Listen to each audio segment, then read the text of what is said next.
தமிழகத்தில் நாடாளுமன்ற தேர்தலுக்கான முன்னேற்பாடுகள் குறித்து இந்திய தேர்தல் ஆணையத்தின் துணை தேர்தல் ஆணையர் அஜய் பது தலைமையில் சென்னை தலைமைச் செயலகத்தில் ஆலோசனைக் கூட்டம் நடைபெற்றது. பணப்பட்டுவாடாவை தடுப்பது, பதற்றமான வாக்குச்சாவடிகள், மின்னணு வாக்குப்பதிவு எந்திரங்கள் நிலை உள்ளிட்ட அம்சங்கள் குறித்து வருமான வரித்துறை, காவல்துறை, வருவாய் புலனாய்வுத்துறை மற்றும் சுங்கத்துறை உயர் அதிகாரிகளுடன் ஆலோசனை மேற்கொள்ளப்பட்டது. தமிழகத்தில் 2400 கோடி ரூபாயில் புதிதாக 15,000 குடியிருப்புகள் கட்டுவதற்கான நடவடிக்கையை அரசு மேற்கொண்டு வருகிறது என்று அமைச்சர் உதயநிதி ஸ்டாலின் தெரிவித்தார்.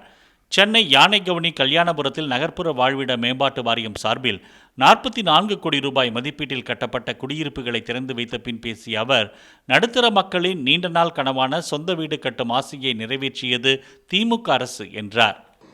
மனிதராக பிறக்கும்போது எல்லாருக்குமே ஒரு பெரிய கனவு இருக்கும். அது என்ன கனவுனா, நமக்குன்னு ஒரு சொந்த வீடு இருக்காதா அப்படின்னு ஒரு கனவு தான். அதுவும் சென்னை போன்ற பெருநகரங்கள்ல உழைக்கும் மக்கள் தங்களுடைய வருவாயில் பெரும்பகுதியை வீட்டு வாடகை கொடுப்பதற்காகவே செலவிட வேண்டிய அந்த சூழ்நிலை இருக்கிறது. இதையெல்லாம் உணர்ந்துதான் இன்றைக்கு பல புதிய குடியிருப்புகளை நம்முடைய திராவிட மாடல் கழக அரசு தொடர்ந்து கட்டிக்கிட்டு வருகிறது.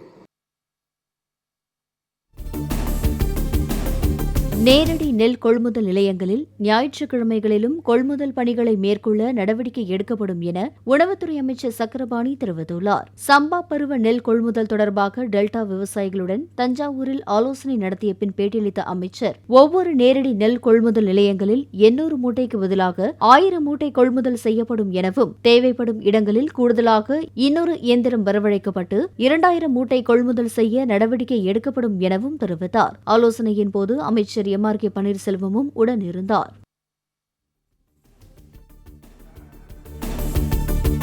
மக்களவைத் தேர்தலில் ஓபிஎஸ், டிடிவி தினகரன், சசிகலா ஆகியோர் ஒன்று சேர்ந்தாலும் அதிமுகவை எதுவும் செய்ய முடியாது என்று முன்னாள் அமைச்சர் ஜெயக்குமார் தெரிவித்தார்.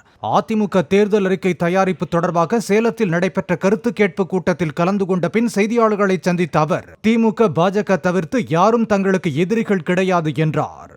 அவரோட இணைஞ்சுக்கிட்டோம் இல்லையா. ஏற்கனவே தொண்டர்களால் நிராகரிக்கப்பட்ட சக்திகள், பொதுமக்களால் ஏற்றுக்கொள்ள முடியாத சக்திகள். ஏன்னா புதுக்கோட்டையில் ஓபிஎஸ் கூட்டத்தில் என்ன நடந்து தெரியும் இல்லையா. இப்போ பாருங்கள், சோஷியல் மீடியா வைரலாகுது. எல்லாமே கூலிக்கு ஆளை பிடிச்சி உட்கார வச்சாங்க. வந்தவொடனே இப்போ நின்று எழுந்து ஓடிட்டாங்க எல்லாம். அதனால் கண்டிப்பாக அனைத்து இந்திய அண்ணா திராவிட முன்னேற்ற கழகத்தை 2 கோடிக்கு மேற்பட்ட தொண்டர்கள் இன்றைக்கு எழுச்சியோடு இன்றைக்கு கழகத்துடைய பொதுச்செயலாளர் தலைமையை ஏற்று இன்றைக்கு கழகம் சிறப்பான வழி நடத்துகின்ற ஒரு சூழ்நிலையில் ஓபிஎஸும் டிடிவியும் இல்லை திருமதி சசிகலாவும் ஒன்று சேர்ந்தாலும் ஒன்றும் பண்ண முடியாது அதிமுக. சென்னை திருவல்லிக்கேணியில் இயங்கி வரும் அரசினர் முஸ்லிம் மேல்நிலைப் பள்ளியில் போதைப் பொருட்கள் புழக்கம் அதிகமாக இருப்பதாக கூறி பெற்றோர் சாலை மறியலில் ஈடுபட்டனர். கைது செய்ய முயன்ற போது வரமறுத்து வாக்குவாதம் செய்தவர்களை போலீசார் இழுத்துச் சென்று வாகனத்தில் ஏற்றினர். பெற்றோர் ஆசிரியர் கழகம் உருவாக்கி நிர்வாகத்தை ஒப்படைக்க வேண்டும் என போராட்டத்தில் ஈடுபட்டவர்கள் தெரிவித்தனர்.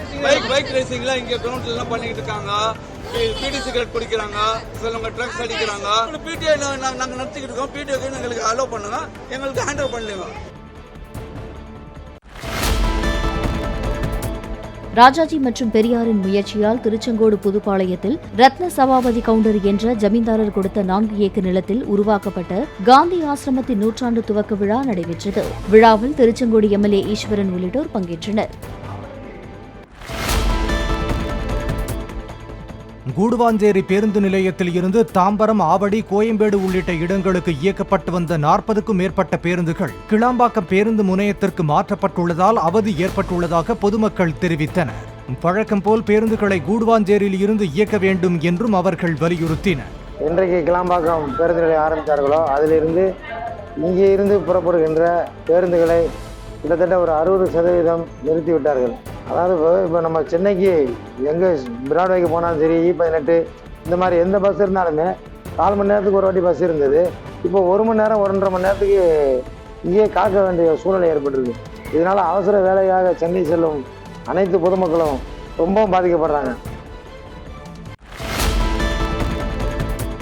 தென்காசி மாவட்டம் சுப்பிரமணியபுரத்தில் சுகாதாரமற்ற நிலையில் ரசாயன பொருட்களை கொண்டு ஐஸ்கிரீம்கள் தயாரிக்கப்படுவதாக எழுந்த புகாரில் கேரளாவைச் சேர்ந்த ஃபைஃபா என்ற பிரபல ஐஸ்கிரீம் நிறுவன குடோனுக்கு சீல் வைக்கப்பட்டது. ஐஸ்கிரீம் குடோனை உணவு பாதுகாப்பு அலுவலர் நாகசுப்பிரமணி பார்வையிட்ட போது தமிழகத்தில் தயாரித்து கேரளாவில் தயாரிப்பது போன்ற போலியான லேபிள்கள் ஒட்டப்பட்டிருப்பதும் தெரியவந்தது.